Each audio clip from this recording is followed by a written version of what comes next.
से कबूतर, ख से खरगोश, ग से गमला, घ से घड़ी, A for B for C for D for dog.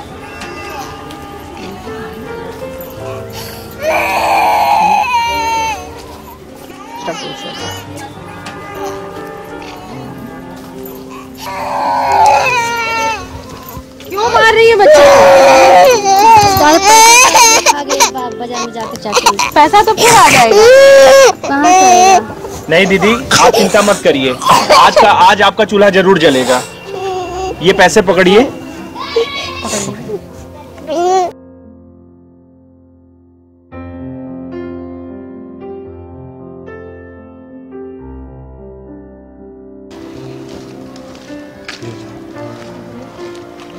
दो तीन दिनों से मन में ये सवाल है, आखिर हम उन परिवारों के लिए क्या कर सकते हैं?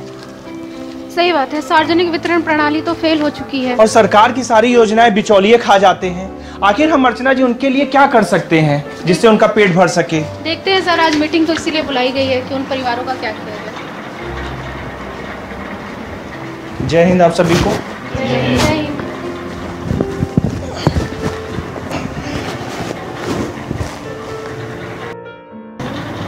आज की मीटिंग एक विशेष संदर्भ पे संबंध में बुलाई गई है। अभी 2 दिनों पहले दोषीपुरा में हम और अर्चना जी रोज की भांति बच्चों को पढ़ा रहे थे, लेकिन वहां एक ऐसा वाकया हुआ जिसने हम लोगों को झकझोर दिया। वहां एक माँ अपने बच्चे को बुरी तरीके से इसलिए मार रही थी क्योंकि उस बच्चे ने कुछ पैसे उस घर के बाहर मार्केट में बाजार में खर्च कर दिए, और वो परिवार ऐसा परिवार था जहां कुछ दिनों से खाना नहीं बना था। उस पिटाई का मूल यही था कि उस बच्चे ने वो पैसा क्यों खर्च किया, क्योंकि उसी पैसे से उस दिन उस बच्चे का खाना बनना था। अर्चना जी ने जाके उस माँ को रोका भी, और हमने उस दिन के लिए उसकी मदद की। लेकिन तब से यह सवाल मेरे और अर्चना जी के मन में घूम रहा है कि आखिर इस तरह के परिवारों की मदद हम कैसे कर सकते हैं। इस बात का बहाना भी हम नहीं कर सकते हैं कि इन लोगों के लिए सरकार कुछ नहीं कर रही है। तो आज की ये मीटिंग इसीलिए बुलाई गई कि हम सभी बैठकर इस बात का चिंतन करें कि काशी में रहते हुए हम इन परिवारों की मदद कैसे कर सकते हैं बिना किसी बहाने के और बिना सरकारी निर्भरता के। तो मैं आप सबसे आपकी राय जानना चाहता हूं, एक एक करके, जो हमारी परंपरा है, जिस तरह हम हर मीटिंग करते हैं कि एक एक करके आप लोग अपनी राय दें कि इस तरह के परिवारों की हम मदद कर सकते हैं, नहीं कर सकते हैं, कर सकते हैं तो कैसे कर सकते हैं। तो मैं सबसे पहले अर्चना जी से कहूंगा कि वे इस संदर्भ में अपना विचार रखेंगे हम सभी के सामने।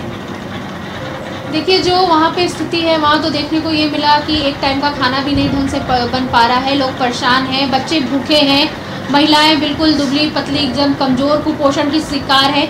जो हमारी सरकार आज चिल्लाती है कुपोषण कहीं नहीं है, कुपोषण कहीं नहीं है, तो अगर सरकार जाके उस क्षेत्र में देखे, दोषीपुरा में देखे, सक्कर तालाब में देखे, तो उसे पता चलेगा कुपोषण है या नहीं है। तो मेरा मानना तो ये है कि विशाल भारत संस्थान को कुछ ऐसा नई पहल शुरू करनी चाहिए ताकि उनके घरों का चूल्हा जल सके। जी आप बताइए।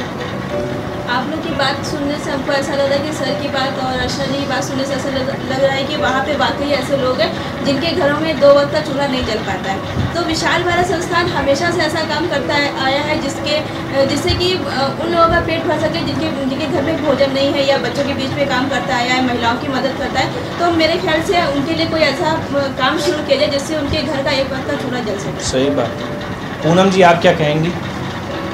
हम यही कहना चाहेंगे कि हम सब मिलके कुछ ऐसा प्रयास करें, और हम सब मिलके विशाल भारत संस्थान मिलके ऐसा सोचा जाए कि उन सभी के घरों में चूल्हा जल सके, उनकी मदद कैसे हम लोग कर सकते। बिल्कुल सही बात है। अभिनव जी आप क्या कहेंगे? आप लोगों को सुनने से यही पता चल रहा है कि आप लोगों का मूल भाव सेवा का है, मगर बनारस में अगर देखा जाए तो इतने सारे गरीब परिवार हैं, कहाँ तक अपनी पहुँच को उनके पास आप ले जाएंगे। और ऐसा करने से सिर्फ 4 लोग के पास जाके उनकी सेवा करके और लोगों में मतलब एक अलगाव की भावना पैदा हो सकती है। तो ऐसा मैं चाहता हूँ कि पहले इस पर विचार विमर्श किया जाए, उसके बाद ये अनाज के ऊपर जो भुखमरी वाली हालत है उस पर काम किया जाए। ऐसे पता चला उन लोग में एक काम चोरी की भावना भी पैदा हो सकती है कि उनको फ्री में अनाज मिल जाए, या फ्री में भोजन, या फ्री में उनकी सेवा कर दी जाए। तो ऐसा तो कुछ इतना जल्दी हो नहीं सकता है। मैं चाहूँगा कि पहले इस पर विचार विमर्श हो, पूरे बनारस में एक सर्वे किया जाए और फिर उनमें से जो चुनिंदा परिवार जो लगे कि उनको सेवा करनी चाहिए, तो फिर ऐसा कोई काम किया जाए हम पे, क्योंकि गरीबी तो इतनी आसानी से मिटती नहीं चाहिए, क्योंकि ये हमारे पूर्वजों दर पूर्वजों चली आ रही है। और कहीं ना कहीं देश में गरीबी का कोई तो कीड़ा होगा जो आज तक चलता चला आ रहा है। इसको आज इन्हें सरकार पूरी नहीं कर सकती, तो हम कैसे कर सकते हैं? अशोक जी, आप क्या कहेंगे?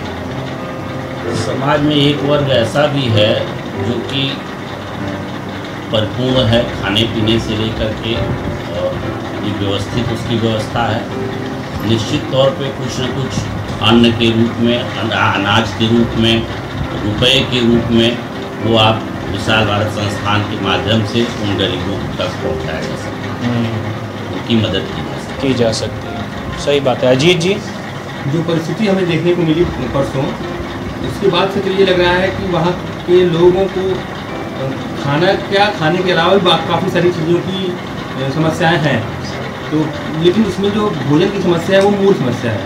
तो सबसे पहले हमें ये तय करना होगा कि उन्हें किस तरीके से उस भोजन को पहुंचाया जाए। अभिनव जी ने अभी कहा कि कैसे करेंगे, लेकिन ये ठीक है, हमारे सामने एक समस्या है कि कैसे करेंगे, लेकिन हम लोग उसको अपने विशाल भारत संस्थान में एक मीटिंग अगर इसलिए बुलाई गई है तो उसको आपस में समझ के बैठ के सबसे बात करके उसको दूर किया जा सकता है। तो ये समस्या हमको लगता है कि हम संस्था में बात करके दूर की जा सकती है। आप क्या कहना चाहेंगे धनंजय जी?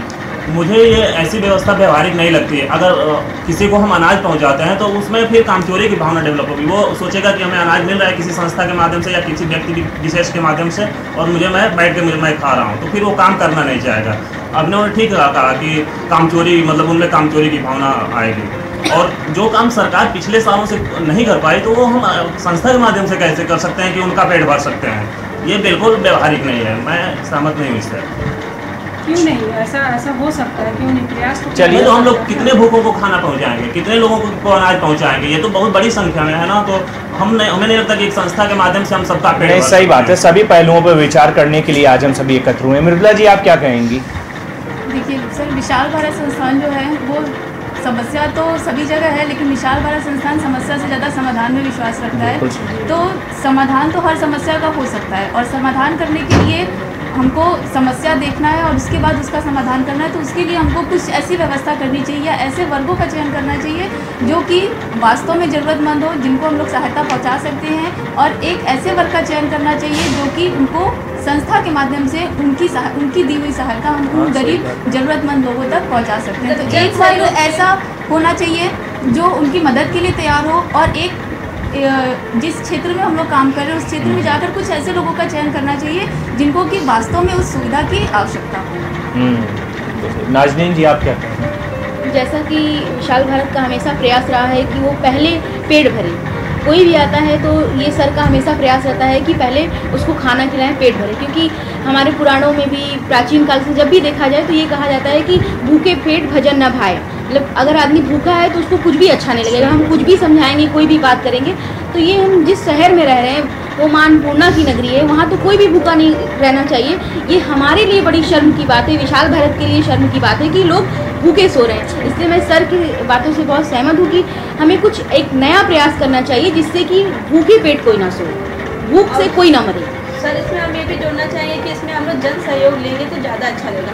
जनता को भी ये रहेगा, जो उच्च वर्ग के लोग उनको भी ये रहेगा कि वो बहुत लोग सोचते हैं कि हम कहीं ना कहीं कुछ डोनेट करें, तो हम लोग ऐसे उनकी सहायता से इन लोग गरीब परिवारों का उनकी सहायता करते हैं, वो ज़्यादा अच्छा होगा। सर, हम लोग ये भी कर सकते हैं, लोग जैसे बहुत से ऐसे लोग होते हैं जो अपने घर उनके घर कोई फंक्शन होता है, बर्थडे पार्टी होता है, तो वो गरीबों को कुछ खिलाना चाहते हैं या कुछ ऐसा सहयोग करना चाहते हैं, तो हम लोग उनसे भी कांटेक्ट कर सकते हैं। किसी तरह से हम लोग अपना एक सर्वे फॉर्म डेवलप किया जाए, वहाँ देखा जाए कि कैसे हालात है, वहाँ पे क्या हो रहा है, हम लोग किन परिवारों की मदद कर सकते हैं। हम ये नहीं करेंगे कि हम पूरे बनारस को टच कर सकते हैं, लेकिन धीरे हम एक शुरुआत करेंगे तो हम पूरे बनारस तक ये सहयोग पहुँचा सकते हैं। जी, और भारत में तो दान की परंपरा रही है, पहले प्राचीन काल से लेके अब तक सब लोग दान करते हैं, चाहे वो कोई त्यौहार हो, खिचड़ी हो, चाहे कोई भी त्यौहार हो, उसमें लोग दान बहुत ही शौक से और प्रसन्नता के साथ करते हैं। तो इस तरह से हम लोग अगर दान की परंपरा एक अच्छे काम के लिए शुरू करते हैं तो ये बहुत ही अच्छा रहेगा। हम अनाज का भी दान ले सकते हैं, उनसे पैसा ना लेकर के अनाज का दान लें ताकि हम लोग उन गरीब तक अनाज पहुँचा सकें। दान दिया हुआ अनाज हम लोग कलेक्ट करें, फिर उससे जो है उन लोगों के घर में पहुँचाए। जी, उनके घर कम से कम एक वक्त का तो चूल्हा जल सकता है। क्या सर ऐसा लगता है कि मतलब हम लोग उनको लंबे समय तक, मतलब कब तक उनको उनकी मदद हम नहीं, हम ऐसा कर सकते हैं इसमें धनंजय जी कि हम उनको 1 साल के लिए या 6 महीने के लिए हम उनको चिन्हित करके उनको विशाल भारत द्वारा पोषित करें, फिर उनके कुछ रोजगार की व्यवस्था हम लोग करें, जैसा कि हम लोग पंजाब नेशनल बैंक से हमारा बातचीत है, लोन देता है हमारे कहने पर, तो उनका कुछ व्यवसाय शुरू कर दे। भाई आज भी सैकड़ों परिवारों को विशाल भारत संस्थान द्वारा पीएनबी ने लोन दिया है, वे आज आत्मनिर्भर हैं, अपनी रोटी कमाने में सक्षम है, तो क्यों ना हम इन परिवारों का चयन करके, कुछ ही परिवारों का चयन करके, क्योंकि देखिए मूल भावना इस मीटिंग की क्या है, मूल भावना इस सेवा की क्या है। कोई दूसरा ना करे या कोई दूसरा ना कर पाए, इसकी वजह से ये बहाना लेकर हम भी घर में बैठे रहें, हम भी कुछ ना करें। यह हो सकता है कि लिमिटेड कुछ चयनित परिवारों का चयन कर लें, उसके पहले सर्वे कर लें और एक टाइम फ्रेम के लिए 6 महीना, 9 महीना, 12 महीना, और इस टाइम स्पैन में उनको आत्मनिर्भर बनाने का प्रयास जो विशाल भारत संस्थान 27 सालों से कर रहा है। भाई विशाल भारत संस्थान ने तो हजारों लोगों को आज तक आत्मनिर्भर बनाया इस बनारस में, काशी की भूमि में, तो हम इस बात से कैसे पीछे हट सकते हैं कि आप उनको भूखा रहने दें और उनके लिए कुछ न करें। तो मुझे भी अर्चना जी की बात ये सही लगती है कि हम उनको आत्मनिर्भर बना सकते हैं 1 साल के अंदर, 1 साल तक उनकी जिम्मेदारी हम ले सकते हैं जिस कंडीशन में वो हैं अभी। जैसा कि सर आप बता रहे हैं, क्या जरूरी कि वो परिवार खुद से आत्मनिर्भर बनना चाहेगा? नहीं, तो हम लोग उस पीरियड में उनको इतना कन्विंस करेंगे कि वो अपने ऊपर खुद अपने ऊपर डिपेंड और सेल्फ डिपेंड कुछ काम करेंगे, तब तक जब उसका पेट भरा रहेगा, वो संतुष्ट रहेगा, तब वो हमारी बात सुनेगा। वो पढ़ने के लिए कहें, चाहे रोजगार के लिए कहें, चाहे किसी भी काम के लिए कहें, तो वो सुनेगा हमारी बात। अभी जब उसका पेट खाली है, उसके पेट में चूहे दौड़ रहे हैं, उसका पेट अंदर से मरोड़ रहा है, तो हम कुछ भी कहेंगे उसकी समझ में नहीं आएगा। हम अगर 2 वक्त का उसे 2 वक्त की रोटी खिला रहे हैं, उसका पेट भरा है, उसको संतुष्ट हो रहा है, तो वो हमारी बात सुनेगा, हम उसको कन्विंस कर पाएंगे। सर आप निर्णय लीजिए कि इस मुहिम के लिए हम लोग को क्या करना है, फिर हम सारे कार्यकर्ता उस क्षेत्र में काम करेंगे। जैसा आपका आदेश होगा हम लोग वैसा ही करेंगे। जाके सर्वे करें हम लोग उस फील्ड में कि किसको किसको ज़रूरत है। इसमें महिलाओं की जो स्थिति वो भी सामने आ जाएगी, और जो महिलाएं तलाकशुदा है, विधवा है, जो परित्यक्ता है या जो बुजुर्ग वर्ग है, इन लोग तक हम लोग सहायता पहुँचा सकेंगे। बहुत सारे ऐसे लोग हैं। पर आप निर्देशित करिए हम कार्यकर्ताओं को कि क्या काम करना है। मुझे ऐसा लगता है आप सभी को सुनने के बाद कि हमें इस मुहिम में आगे बढ़ना चाहिए। हमें इस बात का बहाना नहीं करना चाहिए कि हम कैसे कर सकते हैं और अब तक किसी ने क्यों नहीं किया। तो नजमा जी ने बिल्कुल सही कहा, हम आगे बढ़ते हैं, ऐसे परिवारों का चयन करते हैं, थोड़ा रिसर्च सर्वे करके इस तरह के परिवारों की खोज करते हैं कि अभी उनकी क्या स्थिति है, वो कितना कमा रहे हैं, वो बीमार है नहीं है, ऐसे तमाम चीज़ें जो अभी तक विशाल भारत संस्थान करता आया है। और मुझे लगता है कि एक बार अगर हम सर्वे कर लेंगे तो हमारे सामने वास्तविक स्थिति होगी ऐसे परिवारों की कि उनके लिए हम क्या कर सकते हैं तो कब तक और कैसे कर सकते हैं। तो मुझे लगता है आप सभी इस बात में सहमत होंगे इस निर्णय में कि हमें आगे बढ़ना चाहिए इस मुहिम में, हमें लोगों का पेट भरना चाहिए। तो आज की मीटिंग इसी बात पर फिर खत्म की जाती है। हम सभी फील्ड में निकलकर सर्वे करेंगे, ऐसे परिवारों का चयन करेंगे और फिर अगली मीटिंग में आगे की दिशा और दशा तय करेंगे कि इस मुहिम की क्या रूपरेखा होनी चाहिए। ठीक है आप सब? ठीक है, फिर चलिए, फिर सभी को जय हिंद। अच्छा, आप तलाकशुदा हैं? अच्छा, तो कैसे रोजी रोटी चलती है? कितना कमा लेती हैं एक महीने में? एक महीने में 2000 होता है, 1500। घर में किसी को कोई बीमारी वगैरह नहीं? ऐसा हम लोग चाची अनाज बैंक से आए हैं, आपसे कुछ पूछना चाहते हैं। क्या नाम है आपका? आपके पति का? अच्छा, क्या काम करते हैं आपके पति? महीने में कितना कमा लेती हैं आपके पति? 100-150 रुपया रोज की कमाई। किसी को कोई बीमारी वगैरह तो नहीं है घर पे?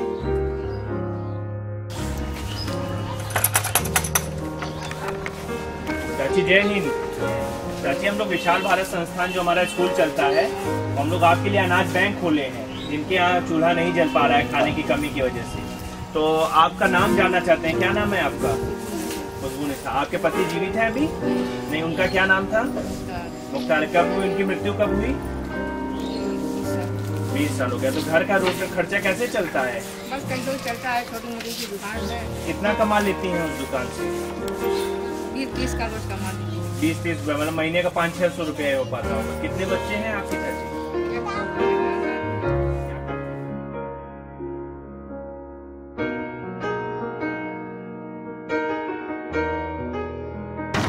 आप सभी को जय हिंद। मुझे लगता है विगत पिछले कई दिनों से विशाल भारत के सभी कार्यकर्ता विभिन्न फील्डों में जाकर सर्वे कर रहे हैं। हमने भी सर्वे किए हैं, तो आप लोगों से पूछना चाहूँगा कि आप लोगों ने जो सर्वे किए हैं, आप लोगों की क्या रिपोर्ट है, क्या राय है, और हमारी टीम ने जो सर्वे किया है वो भी हम बताएंगे। तो सभी लोग मुझे लगता है फाइल के साथ आए हैं। तो मृदुला जी, आपने क्या सर्वे इसमें क्या पाया? देखिए सर, जो हम लोगों ने जिस क्षेत्र में सर्वे किया वहाँ बाकी लोगों की स्थिति जो है वो बहुत ज़्यादा दयनीय है और उनको वास्तव में सुविधा की आवश्यकता है और कोई ऐसी व्यवस्था को हम लोग को लाना ही पड़ेगा या कुछ ऐसे वर्गों का चयन करना पड़ेगा कि जिससे उनसे हम सुविधा लें और सीधे सुविधा उनके तक पहुँचाई जाए। तो एक ऐसी व्यवस्था तो हम लोग को लानी ही पड़ेगी ऐसे लोगों को सही राह तक ले जाने के लिए। नजमा जी, आप दोषीपुरा में गई थी, आपने क्या पाया वहाँ पर? सर, वहाँ पे जो स्थिति है वो बहुत ही काफ़ी दयनीय है और वहाँ पे जो भी महिलाएं कुपोषण का शिकार हैं, तो मेरे उस हिसाब से वहाँ पर खाने की सख्त आवश्यकता है। तो हम लोग ये एक मुहिम चला सकते हैं कि उन तक अनाज पहुँच सके, उन लोगों का पेट भर सके, एक वक्त चूल्हा जल सके, क्योंकि जहाँ जहाँ हम लोग गए वहाँ पे खाने के लिए कुछ नहीं है और एकदम छोटी सी झोपड़ी है, पहनने को कपड़े नहीं है, मतलब तमाम तरीके की दिक्कत जो कि हमारी सरकार को नहीं दिखाई देती। उन लोगों को ये दिखाई देता है कि सिर्फ कागज़ पे गरीबी हट जाती है और बाकी सारी गरीबी वहीं की वहीं है। तो हम लोगों ने ये पाया कि गरीबी वाकई में बहुत ज़्यादा है और जो स्थिति है वो बहुत ही दयनीय है। तो हम लोग एक योजना शुरू कर सकते हैं और इस योजना को हम लोग पेट भरो योजना के नाम से भी कर सकते हैं कि पेट भरो आंदोलन। सही कह रही है नजमा जी, क्योंकि बहुत पेटी भरो आंदोलन बहुत हो चुका। अब हम लोगों को पेट भरो आंदोलन शुरू करना चाहिए। जो नेताजी के हम लोग सुभाषवादी और हम लोग हमेशा आंदोलन करते रहते हैं तरह तरह के मुद्दों पर, तो सर हम लोगों को एक ये मुहिम चलानी चाहिए पेट भरो आंदोलन के नाम से। बिल्कुल सही बात है। नाजनीन जी, आप दोषीपुरा में गई थी, आपकी क्या रिपोर्ट है? दोषीपुरा में जो भी बच्चे हैं, महिलाएं हैं, वो खाने की बिना एकदम खाने के लाले पड़े हुए हैं। बच्चे बिलख रहे हैं, भूख से बिलख रहे हैं। औरतें जो इतनी एज की हैं उनकी हालत एकदम पतली दुबली हड्डी की तरह है। तो जब जहाँ कुपोषण होगा, जहाँ खाना नहीं मिलेगा, वहाँ बीमारियाँ भी रहेंगी, स्वास्थ्य भी खराब रहेगा। तो खाने में उनकी जो ज़रूरत है वो है खाना। तो हमें किसी को भी दोष न देते हुए अपने विशाल भारत संस्थान के बैनर तले ऐसा प्रयास करना चाहिए कि जो मदद उन तक सीधे पहुँच सके। और सरकार भी योजना चलाती है, राशन की दुकानों में राशन मिलता है, 2 रुपये किलो चावल और तमाम तरह के गेहूँ, मगर उन तक सही तरीके से पहुँच नहीं पाता है। कभी मिलता है, कभी नहीं मिलता। बिल्कुल सही बात है। मगर हम लोग उन्हें जो दें वो ऐसे तरीके से दें कि उनको सीधे सीधे मिले और निरंतर मिलता रहे। ये ना कि एक बार मिला, 2 बार मिला, बंद हो गया। हाँ, बिल्कुल सही बात। लगातार उनको मिलता रहे, उनको लाभ पहुँचता रहे। नहीं, बिल्कुल सही बात है। हम ये व्यवस्था भी हम लोग कर सकते हैं कि जैसे सरकारी राशन की दुकान पे 2 रुपए किलो या 5 रुपए किलो अनाज उनको उपलब्ध कराया जाता है, तो हम लोग बिना उनसे कोई पैसा लिए, क्योंकि उनकी स्थिति वैसे ही खराब है, तो उनसे बिना किसी भी तरीके का पैसा लिए हम लोग उनकी मदद संस्था की तरफ से, विशाल भारत संस्थान की तरफ से, अपनी तरफ से उनको अनाज की सुविधा उपलब्ध कराएं, जिसके बदले में हम उनसे कोई भी पैसा नहीं। बिल्कुल सही बात है। हम लोग जन सहयोग लेकर के भी ये चीज़ें शुरू। धनंजय जी, आप उस समय कह रहे थे कि हम लोग ये काम नहीं कर सकते, आप खुद सर्वे करने गए थे, आपकी क्या राय है? मैंने देखा रिपोर्ट में, ये तो बहुत मतलब कि मैं खुद सर्वे के लिए गया था, तो मैंने देखा कि स्थिति बहुत दयनीय है। लोग मतलब कि एकदम से कुपोषित होते जा रहे हैं। तो आपका विचार बदला, इनकी मदद करनी चाहिए। बिल्कुल, मदद नहीं करेंगे तो ये लोग मर जाएंगे, हमें कुछ करना ही होगा। बिल्कुल और सही बात। अगर हम लोग नहीं कुछ करते हैं तो फिर इनकी स्थिति दिन प्रतिदिन बहुत खराब होती है। लल्लापुरा में हम और अर्चना जी गए थे, देखकर हैरानी होती है कि उम्र 50 साल, वजन 30 किलो, उम्र 25 साल, वजन 12 किलो, और सरकारी आंकड़ों में हमें पता चलता है कि कुपोषण से कोई मरा ही नहीं है। भाई, कुपोषण कोई रोग थोड़ी ना है, कुपोषण की वजह से ऑर्गन फेलियर होते हैं, लेकिन हमारी सरकार तो बहानों में एक्सपर्ट है, वो कहती है कुपोषण से कोई मरा ही नहीं है। तो बिल्कुल सही आप लोग ने बात कही, और नजमा जी ने बहुत अच्छी बात की कि इस मुहिम का नाम ही हम पेट भरो आंदोलन रखते हैं, क्योंकि अर्चना जी मुझसे शक्कर तालाब में कह रही थी कि सर पेटी भरने में तो सभी व्यस्त हैं, यहाँ से लेकर दिल्ली तक सभी पेटी भरने में व्यस्त हैं, लेकिन चाहे वो भारत हो और चाहे विदेश की धरती रही हो, किसी ने भी आज तक पेट भरो मुहिम और पेट भरो आंदोलन नहीं शुरू किया। और हम सभी तो सुभाषवादी हैं, नेताजी सुभाष चंद्र बोस को मानने वाले हैं, उनके आदर्शों पर सालों से चलते आ रहे हैं। जब 1943 में बंगाल में अकाल पड़ा था तो परम पावन नेताजी सुभाष चंद्र बोस सिंगापुर में थे। उन्होंने सिंगापुर से 10 टन की मदद बंगाल के लोगों के लिए भेजा था, और रेडियो स्टेशन से यह कहा भी था कि आजादी की बात तब तक सही नहीं है जब तक हम उनके पेट नहीं भर लेते हैं, उनके खाने की व्यवस्था नहीं कर लेते हैं। अभिनव जी, आप क्या कहेंगे? आप भी सर्वे कर रहे हैं पिछले कई दिनों से। हाँ, जैसा कि मैंने भी सर्वे में गया था, मैंने भी सर्वे किया। मगर मैंने यही पाया कि आज तक जितनी भी सरकारी नीतियाँ थी वो मुझे लग रहा अमीरी की चश्मे से लगा के गरीबी को देखा जाता था, जिससे सरकार को कभी भी गरीबी नहीं दिखी वास्तविकता में। मगर जहाँ तक सर्वे और रिपोर्ट का सवाल है, मुझे तो यहाँ देखा कि बहुत ही दयनीय स्थिति है लोगों में। मतलब एक टाइम का खाना बन रहा, एक टाइम का नहीं बन रहा, कभी कभी पूरे दिन अनाज ही नहीं है खाने के लिए, लोगों में दूसरे के यहाँ निर्भर होना पड़ता है, लोगों से कुछ पैसे उधार लेने पड़ते हैं। तो हमें जैसे ये सब सारी बातें करें तो ज़्यादा जल्दी से जल्दी इस पर कार्य करना चाहिए और लोगों तक सीधे उनके पेट तक पहुंचना चाहिए। दिल तक तो बाद में पहुंचेंगे, मगर सीधा सवाल है कि अगर वो जीवित रहेंगे तभी दिल तक पहुंचेंगे। नहीं बिल्कुल, आप सभी बिल्कुल जो होगा फिर देखा जाएगा। आप सभी बिल्कुल सही बोल रहे हैं, अभिनव जी बिल्कुल सही बोल रहे हैं कि हमें तात्कालिक उनको मदद पहुंचानी है। और मृदुला जी और नाजनीन जी ने भी बिल्कुल सही कहा कि किस तरह हम निरंतर उनका पेट भर सकते हैं। तो जब अभी ये सर्वे चल रहा था विगत के दिनों में, तो मैं और ताजिम और कुछ टीम के मेंबर्स एक मैकेनिज्म डेवलप करने में लगे थे कि आखिर किस तरह हम निरंतर इन परिवारों की, इन असहाय परिवारों की मदद कर सकते हैं। क्योंकि सर्वे रिपोर्ट में जैसा आप लोग बता रहे हैं उसमें मोस्टली वो विधवाएं हैं, तलाकशुदा हैं, परित्यक्ता हैं, वृद्ध हैं, अपंग हैं, वे ऐसे श्रेणी के लोग हैं जो बाहर जाके कुछ कमा नहीं सकते हैं और सरकारें उनके लिए कुछ कर नहीं रही हैं। तो ताजिम से मैं अभी कहूँगा, ताजिम और हमने बैठ के एक मैकेनिज्म डेवलप करने की कोशिश की है, आप सभी से उसकी राय लेंगे।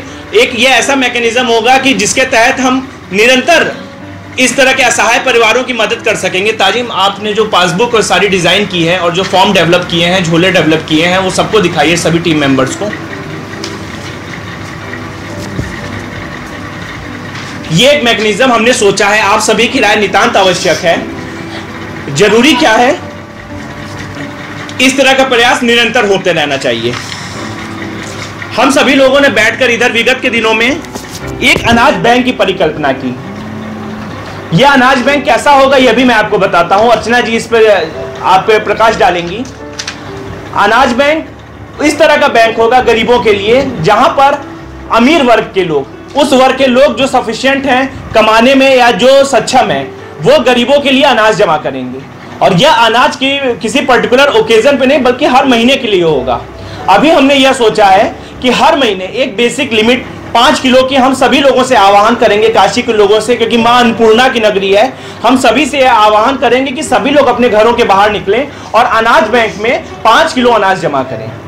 और यह बैंक कोई मामूली बैंक नहीं होगा। इस बैंक का जो पिक्यूलियर फीचर होगा वह यह होगा कि अनाज तो कोई जमा करेगा। मान लीजिए कोई एक परिवार अनाज 5 किलो जमा करता है, लेकिन वह उस अनाज को निकाल नहीं पाएगा। उस अनाज को निकालेगा कौन? उस अनाज को वह विधवा निकालेगी, वह तलाकशुदा निकालेगी, वह परित्यक्ता अपंग निकालेगा, वह वृद्ध निकालेगा जिसके घर में 2 टाइम का चूल्हा नहीं जल सकता है। अर्चना जी आपको बताएंगे कि हमने अनाज बैंक पे और क्या सोचा है। अर्चना जी आप थोड़ा प्रकाश डालेंगे। देखिए, यहाँ पे हम लोग अनाज बैंक में 2 तरह का खाता खोलने का सोचे हैं। एक खाता उन लोगों का खुलेगा जो हर महीने हमको 5 किलो अनाज देंगे। मिनिमम 5 किलो अनाज से किसी भी व्यक्ति का खाता, जैसे हमारे आपके घर के लोग या कोई और भी जो अनाज बैंक में खाता खुलवाना चाहता है, जो इतना सक्षम है कि एक महीने का 5 किलो अनाज दे सकता है, 5 किलो अनाज देकर वो खाता खुलवाएंगे। खाता किसी और का खुलेगा, जमा कोई और करेगा, लेकिन निकालेगा कोई और। हम लोग ने जो सर्वे रिपोर्ट तैयार की है उसके आधार पर हम लोग बैठ के कुछ लोगों को छांट लेंगे, 50-60 लोगों को, जिनका निकासी खाता खोला जाएगा। वो महिलाएं आएंगी, महीने के पहले अतवार को ये अनाज बैंक चलेगा और उनको 5 किलो अनाज से हम लोग मदद करेंगे। अगर हमारे पास और अनाज आ गया, अभी तो एक छोटी सी शुरुआत हो रही है, अगर हमारे पास और अनाज आ गया कि हम 10 किलो दे सकते हैं, उससे ज़्यादा दे सकते हैं, तो हम लोग उनको उससे ज़्यादा मदद करेंगे। जैसे ये झोला है, ये अनाज बैंक का, ये झोला लेकर आना उनको अनिवार्य होगा।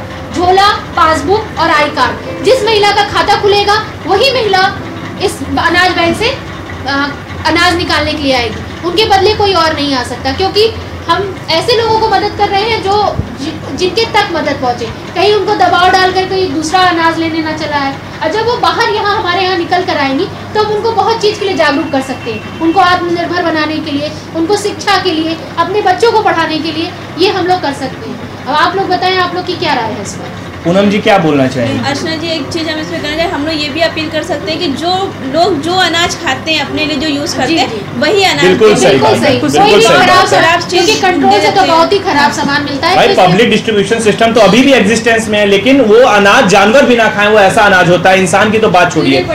तो नजमा जी ने बिल्कुल सही कहा कि हम लोगों से ये आह्वान करेंगे कि जो वो खुद खाते हैं वही डोनेट करें, दान करें, क्योंकि हमारी विशाल भारत की तो हमेशा से ये सोच रही है कि दान लेना और देना सामने वाले की स्वीकृति पर निर्भर करता है।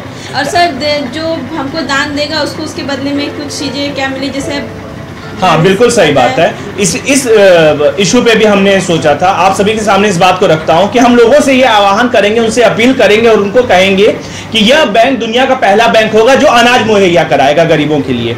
और इस बैंक में हमने ब्याज की भी विशेष व्यवस्था की है, लेकिन वो ब्याज मॉनेटरी टर्म्स में नहीं होगा, पिक्यूनरी टर्म्स में नहीं होगा। हमने ये सोचा है कि जो भी व्यक्ति 5 किलो तक अनाज जमा करेगा उससे हम कहेंगे कि आपको संतोष मिलेगा ब्याज के रूप में। 5 किलो का दान है भाई, दान की परंपरा है भारतवर्ष में, हमारे संस्कृति में, हमारे पुराणों में, सारे धर्मों में।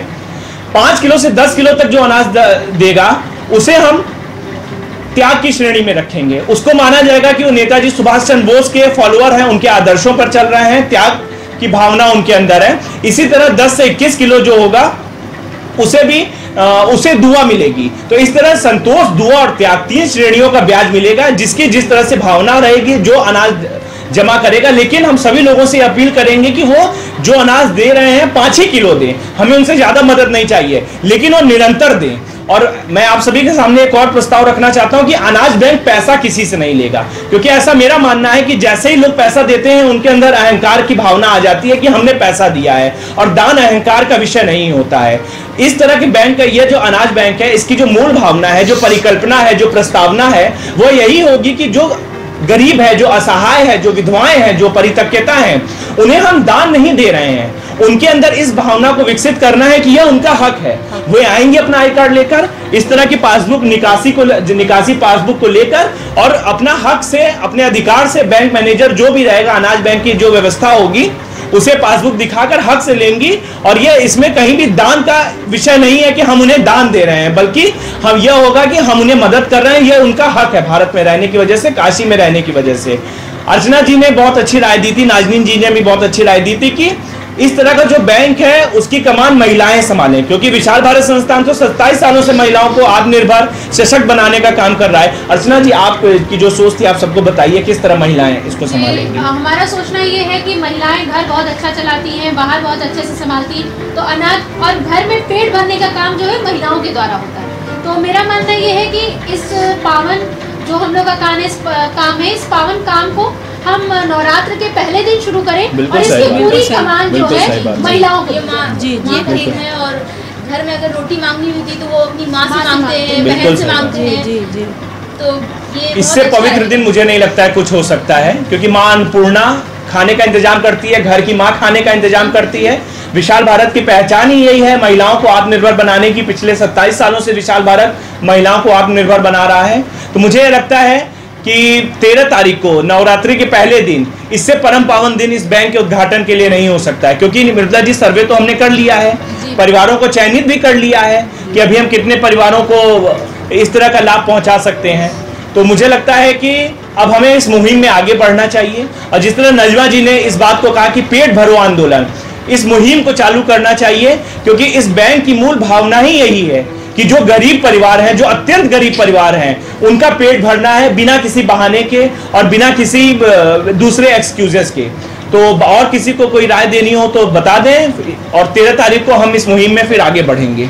जी सर, बस हम लोग को आगे बढ़ना, कोई राय और कोई इस चीज़ की जरूरत नहीं है। बस चलिए, इस बैंक को खोलने की हम लोग तैयारी कर लें। नहीं, बिल्कुल सही बात है। सभी लोगों से हम आह्वान करेंगे और लोगों के पेट भरने की मुहिम को चालू करेंगे, नेताजी सुभाष चंद्र बोस को याद करके। ठीक है, इसी के साथ आप सभी को जय हिंद।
जय हिंद।